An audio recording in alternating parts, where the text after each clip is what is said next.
Morning बच्चों, आज के हम वीडियो में method of calculation of goodwill पढ़ेंगे।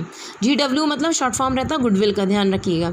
ठीक है, हमने एडमिशन ऑफ अ पार्टनर में स्टार्टिंग में उसका एडमिशन ऑफ अ पार्टनर की थ्योरेटिकल पार्ट पढ़ चुके हैं। सैक्रिफाइसिंग रेशियो कैसे निकालते हैं, ठीक है, वो भी पढ़ चुके हैं। और न्यू प्रॉफिट शेयरिंग रेशियो किस तरीके से कैलकुलेट किया जाता है अलग अलग कंडीशन में, वो भी हम पढ़ चुके हैं। ठीक है, अब हम पढ़ेंगे method of calculation of goodwill. Goodwill का कैलकुलेशन करेंगे। उसको करने की वैसे तो 4 मेथड होती है, लेकिन है ना आपके सिलेबस में क्या है, मेन 3 है। ठीक है, फर्स्ट क्या है, average profit method, super profit method, फिर थर्ड क्या है, कैपिटलाइजेशन मेथड। इसको 1 बाय 1 हम लेंगे। आज हम पढ़ेंगे एवरेज प्रॉफिट मेथड। ठीक है, अब देखिए एवरेज प्रॉफिट जो मेथड रहती है उसकी हेल्प से अगर हम गुडविल का कैलकुलेशन करेंगे, ठीक है, एवरेज प्रॉफिट मेथड जो रहती है उसकी हेल्प से हम अगर गुडविल का कैलकुलेशन करेंगे तो फॉर्मूला रहता है average profit into number of purchasing year. ठीक है, ये तो हमारा फॉर्मूला हो गया और हमने डायरेक्ट लिया और वैल्यू डालेंगे और निकालेंगे, हमारा तुरंत आंसर भी आ जाएगा। हमको एवरेज प्रॉफिट का नंबर ऑफ ईयर से मल्टीप्लाई करेंगे और आंसर हमारा सीधे सीधे जाएगा। लेकिन हमें इन सब का मतलब भी पता होना चाहिए। तो सबसे पहले हम इनको एक एक पॉइंट को उठाएंगे। जैसे गुडविल तो सबको मालूम है, 11th में हमने पढ़ा है, लेकिन एवरेज प्रॉफिट और नंबर ऑफ परचेजिंग ईयर क्या है इसको हम देखते हैं।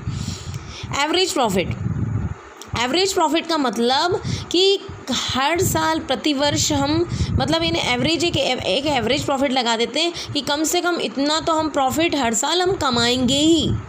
Profit that can be maintain in future, इतना प्रॉफिट तो हम मेंटेन कर सकते हैं, हर साल हम कमा ही सकते हैं। ठीक है, उसको क्या बोलते हैं, average profit. Profit that can be maintain in future, वो प्रॉफिट जिसको हम फ्यूचर में मेंटेन करके रखेंगे कि हम कम से कम गिरी से गिरी हालत में कितना भी नुकसान हो जाए हम इतना प्रॉफिट तो हम कमा ही लेंगे। उसको क्या बोलते हैं, फ्यूचर मेंटेनेबल प्रॉफिट। अब देखिए, अब हम ये है एक एग्जाम्पल है। ठीक है, एग्जाम्पल है 2013-14 में कितना हुआ हमारे को इनकम हुई। ये क्या है, इनकम कितने की हुई, 5 लाख की हुई। और ये इनकम कब हुई है कि हमने लॉटरी में इनकम 1 लाख रुपए कमाए, लॉटरी से हमको इनकम हुई 1 लाख, तब हमारी 5 लाख क्या हुई, इनकम हुई। तो एक बात बताइए, लॉटरी हर साल लगती है क्या? ठीक है, लॉटरी इस साल लग गई, कोई ज़रूरी नहीं कि नेक्स्ट ईयर भी लगे। तो ये तो क्या हुआ, एबनॉर्मल इनकम हुई ना, हर साल तो नहीं होगी। ठीक है, तो हम profit that can be maintain in future, जो हर मतलब यानी फ्यूचर में भी मेंटेन रहेगा वो लेते हैं। ठीक है, तो ये फ्यूचर में मेंटेन रहेगा, हर साल हमको लॉटरी होगी क्या, नहीं ना। इस साल 2013-14 में हमारी किस्मत जा गई थी तो हमारी लॉटरी लग गई। तो ये 1 लाख क्या है, एबनॉर्मल इनकम है। और हम कौन सी लेते हैं, profit that can be maintain in future. तो ये एबनॉर्मल जो इनकम रहेगी ये प्रॉफिट के अंदर इंक्लूड नहीं रहेगा। क्यों, क्योंकि फ्यूचर में मेंटेन हर साल नहीं होगा, फ्यूचर में मेंटेन नहीं हो पाएगी।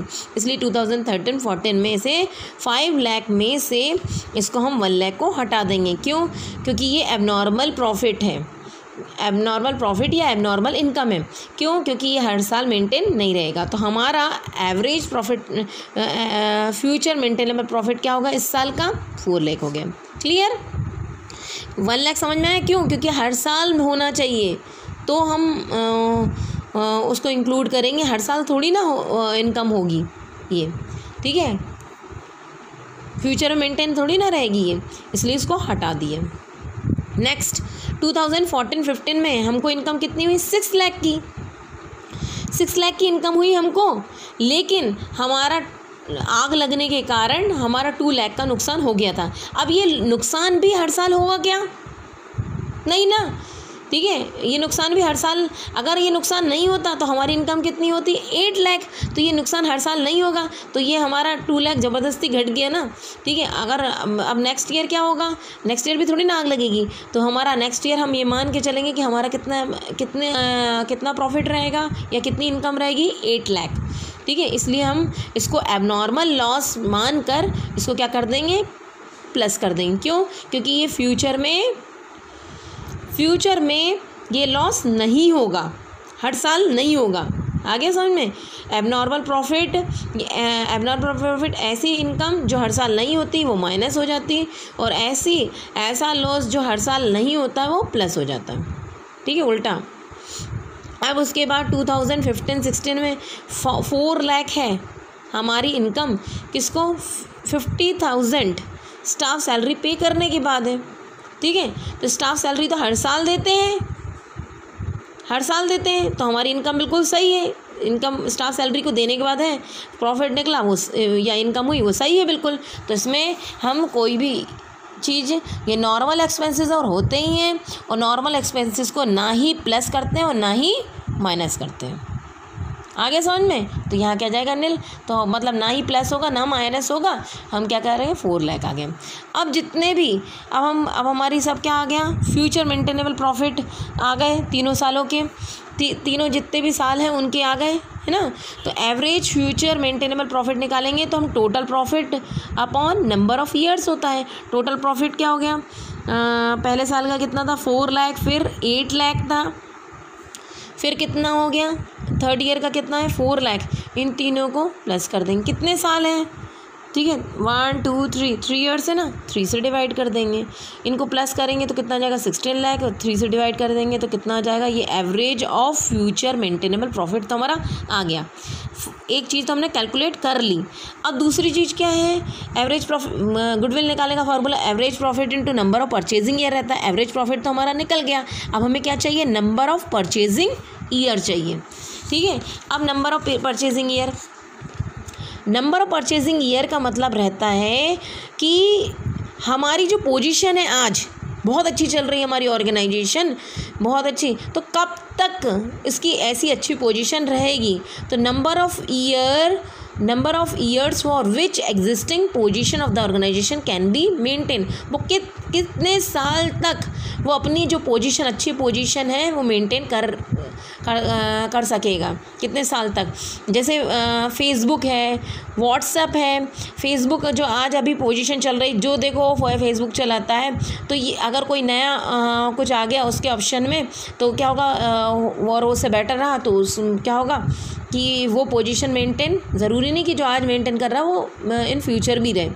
ठीक है, तो वो कितने साल तक मेंटेन करेगा? तो एक अप्रॉक्सीमेट फिगर लगा देते हैं कि 3 साल, 5 साल, 6 साल, इस टाइप से। ठीक है, तो नंबर ऑफ परचेजिंग ईयर मतलब ये मान लेते हैं कि जो पोजीशन अच्छी चल रही है वो कितने साल तक आगे, कितने साल तक रहेगी, उसको क्या बोलते हैं? Number of years of purchase.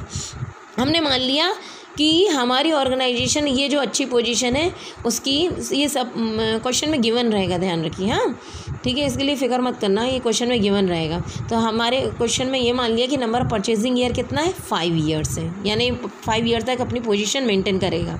अब फर्म्स गुडविल हम निकालने का फॉर्मूला रहता है average profit into number of purchasing year. Average profit पहले क्वेश्चन में आ ही चुका है, एवरेज प्रॉफिट। ठीक है, ये इसको लिख दिया और नंबर ऑफ परचेजिंग ईयर दिया है, मल्टीप्लाई कर दिए, ये आ गई मेरी गुडविल। समझ में आ गया? Thank you.